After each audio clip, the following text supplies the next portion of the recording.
Hi, j'espère que vous allez bien. On se retrouve aujourd'hui dans une nouvelle vidéo parce que j'avais envie de vous faire un petit retour sur mon opération de la thyroïde, donc par rapport à cette petite cicatrice que vous voyez qui n'est pas si petite. Si cette vidéo vous intéresse, je vous laisse avec la suite.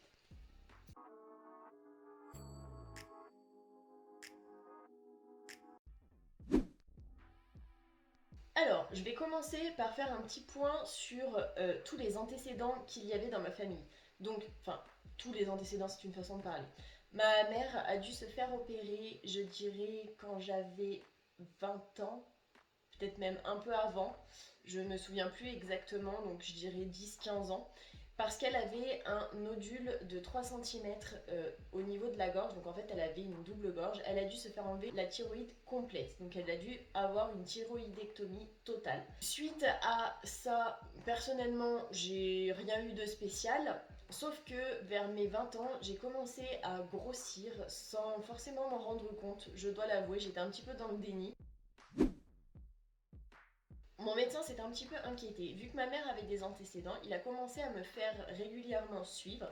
Donc tous les ans, j'avais une prise de sang qu'on appelle TSH, donc pour vérifier le pourcentage d'hormones qu'il y a par litre de sang dans le corps, ainsi qu'une échographie thyroïdienne.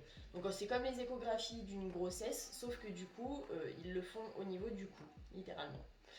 On s'est rendu compte que j'avais un taux par rapport à mon âge qui n'était pas bon. Donc la plupart du temps j'étais à 4, 4,5 à peu près.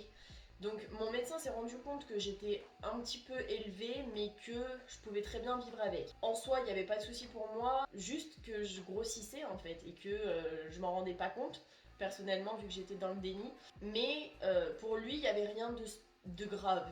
Suite à la première échographie thyroïdienne, il s'est rendu compte qu'il y avait un nodule au niveau du lobe gauche de ma thyroïde. Donc tous les ans, je devais faire une prise de sang TSH et une échographie thyroïdienne. Jusqu'à cette année où il m'a prescrit une cytoponction que j'ai faite et s'est rendu compte qu'elle n'était pas bonne au niveau des résultats. Il n'a pas voulu me dire spécialement pourquoi ni ce qui se passait.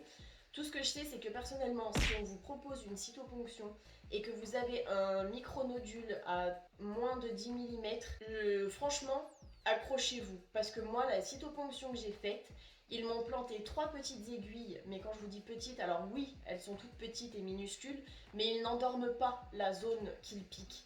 Donc en fait, ils piquent avec une aiguille, ils la tournent dans tous les sens pour essayer de prendre le plus de liquide possible, et ils font ça 3 fois, sans que vous soyez endormi, avec un rideau, enfin une espèce de truc en papier bleu pour pas que je vois.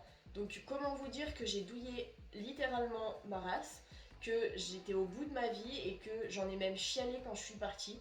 En plus, je me suis pris des réflexions de merde par l'infirmier, comme quoi ça fait moins mal qu'une césarienne. J'ai quelques kilos en trop, une vingtaine de kilos en trop, mais bon. Et le gars, il a commencé à me dire oui, mais ça fait moins mal que l'accouchement. Mais en fait, mon gars, c'est pas parce que j'ai du poids que j'ai été enceinte. Enfin, il y a plein d'autres problèmes qui peuvent arriver qui font que tu prends du poids sans avoir eu de grossesse. Donc, comment vous dire que je me suis vexée quand il m'a sorti ça et que j'avais qu'une envie, c'était qu'il finisse son taf et que je puisse me barrer. Donc suite à ça, mon médecin a vu qu'il y avait un souci. Il m'a orienté vers une endocrino, donc que j'ai choisi personnellement pas très loin de chez moi, qui est super adorable, qui a confirmé ce que je pensais, donc qu'il fallait enlever le lobe gauche de ma thyroïde parce que le nodule, on ne savait pas s'il était cancérigène ou pas et qu'elle ne voulait pas prendre le risque que ça le soit.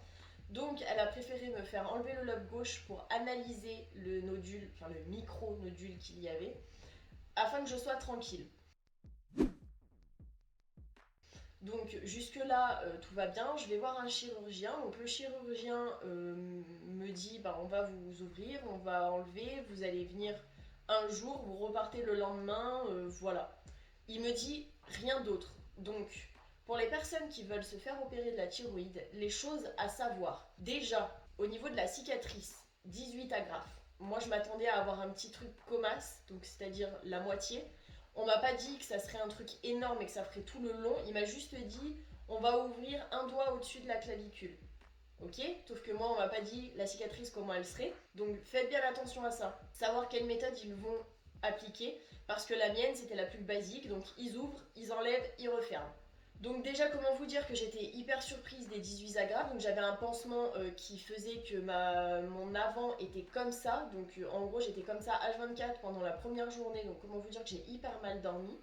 Qu'il ne m'a pas du tout parlé de ce qui allait arriver post-op. Donc c'est-à-dire d'avoir un peu des boules ici, donc des œdèmes, en fait tout simplement des boules qui vont se former et qui vont repartir. Sauf que moi ça m'a fait chier dans le sens où j'arrivais pas à tourner la tête comme ça. Donc en gros je pouvais plus conduire. Le fait que ma TSH allait chuter et que j'allais pouvoir potentiellement être un petit peu en hypothyroïdie. Alors, ce que lui appelle un petit peu en hypothyroïdie, c'est moins de 10. Donc, ce qu'il faut savoir, c'est que quand on fait une TSH, plus le taux est bas, donc plus le taux est vers 2, plus vous avez d'hormones. Donc, une personne avec un taux à 2, c'est quelque chose de normal. Moi, quand j'étais adolescente, techniquement, je devais avoir un taux à 2. Sauf que moi j'étais à 4, 4,5 avant l'opération, donc en fait je ne produisais pas assez d'hormones.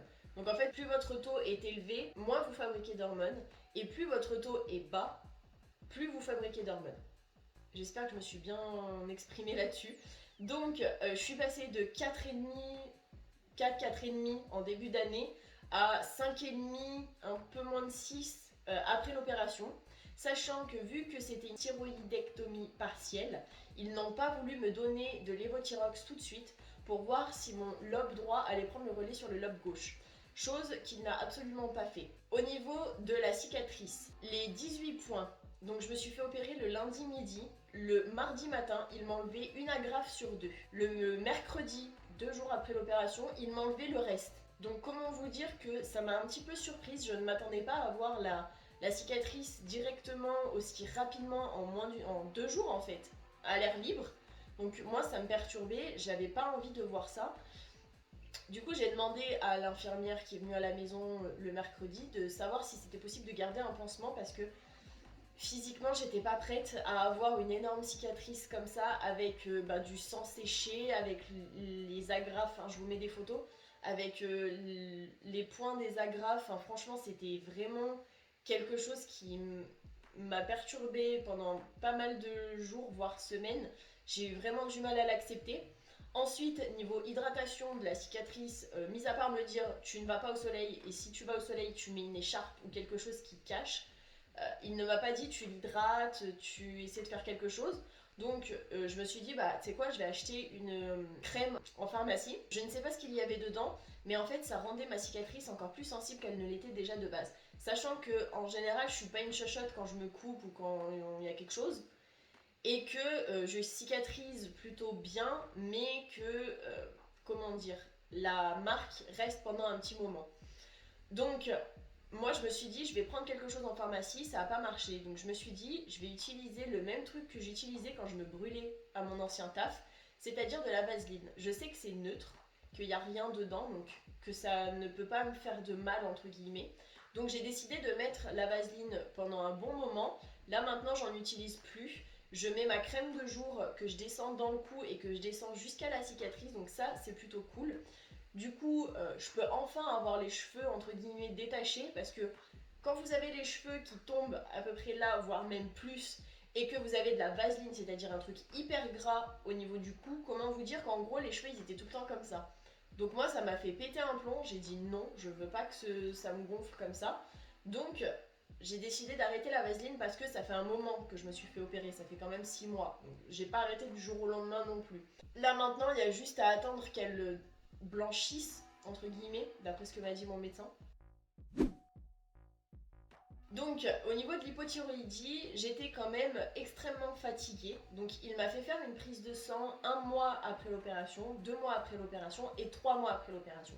Il m'a dit pendant quelques temps vous allez être fatigué, probablement, vous serez probablement en hypothyroïdie. Alors moi, je me suis dit ok, ça devrait le faire quoi. J'ai l'habitude d'être à 4, donc si je suis à 5-6, ça devrait aller. Sauf que suite à l'opération, j'étais à 5, voire plus de 5, bien presque 6 même. Et que concrètement, je me levais de mon lit, je me mettais sur le canapé, je pouvais rien faire. C'est-à-dire que limite, aller me faire à manger, c'était compliqué. Mettre des choses dans le lave-vaisselle, c'était compliqué. Ne serait-ce que me préparer le matin, c'était compliqué. J'arrivais vraiment à quasiment à rien faire. J'essayais de faire les choses, mais j'étais extrêmement fatiguée. Donc même si le taux était que à 5 entre guillemets, que c'est pas trop loin du maximum qu'on peut avoir pour être en forme, moi j'étais extrêmement fatiguée. Donc un mois post-op, donc un mois après l'opération, j'ai vu le chirurgien qui m'a concrètement, il a servi à rien. Il m'a dit tout va bien, votre cicatrice est jolie, votre taux il est pas hyper haut, donc vous devriez bien reprendre, etc. J'ai dit ok, sympa. Suite à ça, donc j'ai continué ma life, donc j'étais hyper fatiguée. 2 mois post-op, j'ai eu mon rendez-vous avec mon endocrino qui a vu que mon taux était toujours pourri et qu'il avait quasiment pas bougé. Donc elle m'a prescrit le lévothyrox en me donnant du 25 mg par jour pour une première fois pour voir comment j'allais réagir au niveau de mon corps parce que chaque corps est différent. Du coup, suite au rendez-vous avec l'endocrino, c'est 6 semaines après une modification ou après le début d'une prise de lévothyrox qu'il faut refaire une prise de sang. Ça a empiré mon taux, donc j'ai pas vraiment compris. Donc 3 mois après l'opération, je suis allée voir mon médecin avec une prise de sang TSH qui m'a dit que ça allait pas forcément mieux. Du coup, il a décidé de me mettre 25 mg la semaine et d'augmenter à 50 mg le samedi et le dimanche, donc que le week-end. Suite à ça, 6 semaines après, j'ai refait une prise de sang et je suis allée voir mon médecin. Et là, donc au mois de décembre, mon taux était bon. Il était à 2,06 ou 2,0 quelque chose. Donc j'étais contente, mais j'étais pas moins fatiguée pour autant. Donc je demande à mon médecin, je lui dis est-ce que c'est normal ou pas? Parce que moi, je me sens encore hyper fatiguée, j'arrive toujours pas à perdre de poids. Enfin voilà quoi, ça va pas vraiment mieux. Il me dit c'est normal, tu as été pendant quand même quelques mois dans le mal. Donc le temps que ton corps réagisse au fait que tu prends des hormones de substitution, il va falloir quand même quelques semaines, voire quelques mois. J'ai dit bon ok, je vais continuer d'être patiente, j'espère que ça va aller. Concrètement, je continuais à me peser assez régulièrement pour voir s'il y avait quelque chose ou pas. Et vu que je croyais vraiment pas que le taux était bon parce que au niveau de la fatigue, j'étais quand même hyper fatiguée, je lui ai demandé de refaire une prise de sang quelques temps après pour vérifier que mon taux était vraiment bon, que c'était pas genre une erreur ou quoi. Il m'a dit c'est pas possible qu'il y ait une erreur. Je dis oui mais je m'en fous, je veux quand même une autre prise de sang pour être sûre. Du coup il m'a dit pas de souci, mi-février tu fais une prise de sang et tu verras que le taux il sera bon. J'ai dit oui mais je préfère, je dis pour ma santé mentale à moi, je dis je préfère qu'on vérifie. Donc mi-février il faudra que je fasse une prise de sang, mais en attendant je suis moins fatiguée. J'ai perdu du poids, enfin j'ai perdu 2 kilos sur les 20 que j'ai à perdre. Donc, c'est pas énormément non plus, mais c'est déjà pas mal. En un mois j'ai quand même perdu 2 kilos, donc je suis contente. Je galère à perdre parce que, alors niveau alimentation, je veux dire je bouffe de la soupe tous les soirs. Je fais gaffe le midi à pas manger en trop grande quantité non plus, puis en même temps j'arrive pas à manger en trop grande quantité non plus. Mais voilà, donc j'ai vraiment du mal à perdre, même si mon déficit calorique est quand même assez important, je perds pas vraiment. Donc bon, je vais voir au fur et à mesure comment je vais adapter ça. Et donc pour le moment, moi en tout cas, personnellement, physiquement, mentalement, je suis quand même fatiguée au bout d'une grosse journée, mais je sais pourquoi, parce que ma journée a quand même été assez intense, parce que j'ai fait pas mal de choses, etc. Par contre, la chose qu'il faut vraiment faire attention, c'est une abonnée qui m'a envoyé un message et qui m'a dit qu'elle s'était fait opérer aussi d'un lobe, je crois que c'était le gauche d'ailleurs, parce qu'il y avait un nodule dessus et que les médecins, les spécialistes lui ont dit bon bah c'est bon, maintenant on vous laisse tranquille, faites votre life.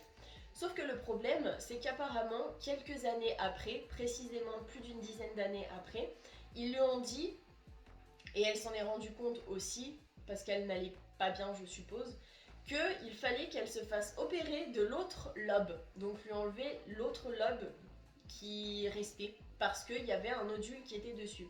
Donc même si on fait une thyroïdectomie partielle, pensez vraiment à faire quand même des examens sur le lobe restant. Donc moi c'est ce qu'elle m'a conseillé et c'est ce que je vais faire. Je pense que je vais quand même demander peut-être une fois tous les 2 ans ou une fois tous les ans, je verrai avec mon médecin, de faire quand même une échographie thyroïdienne du lobe qui reste pour vérifier qu'il n'y a pas de masse, qu'il n'y a rien. Parce que l'abonné qui m'a envoyé le message, ils vont lui réouvrir, puisqu'elle a la même cicatrice que moi, du coup ils vont lui réouvrir sa cicatrice pour enlever le lobe droit 12 ans après sa première opération. Donc comment vous dire que perso, moi ils me font ça, dans 10 ans ils me disent on doit vous réouvrir la cicatrice pour vous enlever le lobe droit, je vais leur casser leur gueule. Concrètement, ils n'ont pas intérêt à me faire ce genre de coup parce que vu comment j'ai galéré à me remettre de ça, je veux dire on est à 6 mois post-op et je commence vraiment à aller mieux, que ce soit mentalement ou physiquement. Donc ils n'ont pas intérêt à me refaire la même dans 10 ans parce que sinon je crois que je les tue. Voilà, c'était mon retour d'expérience. Si vous avez des questions, n'hésitez pas à me les laisser dans les commentaires. J'essaie de répondre assez rapidement en général. J'espère que cette vidéo vous aura plu et que ça aura pu vous aider. C'est pas la première que je fais, bien évidemment, j'en ai toute une série. Mais je préfère vous faire un retour petit à petit plutôt que de vous faire une seule vidéo grave dans le temps pour vous dire réellement comment ça évolue petit à petit. Donc là, moi personnellement, je suis contente parce que entre le mois de décembre et fin janvier, j'ai quand même, enfin, entre début décembre et fin décembre, j'ai quand même réussi à perdre un peu plus de 2 kilos. Donc je suis quand même assez contente. J'avoue que niveau alimentation, je fais quand même gaffe comme je vous l'ai dit. Niveau sport, je fais plus de cardio que de muscu. La seule fois où j'ai réussi à perdre du poids, c'est quand mon taux était à 3. Donc là, en étant à 2, je me dis, ça peut que s'améliorer. Je l'espère en tout cas. J'espère que vous avez passé un bon moment en ma compagnie et je vous fais plein d'énormes bisous. Je vous dis à la prochaine pour une prochaine vidéo.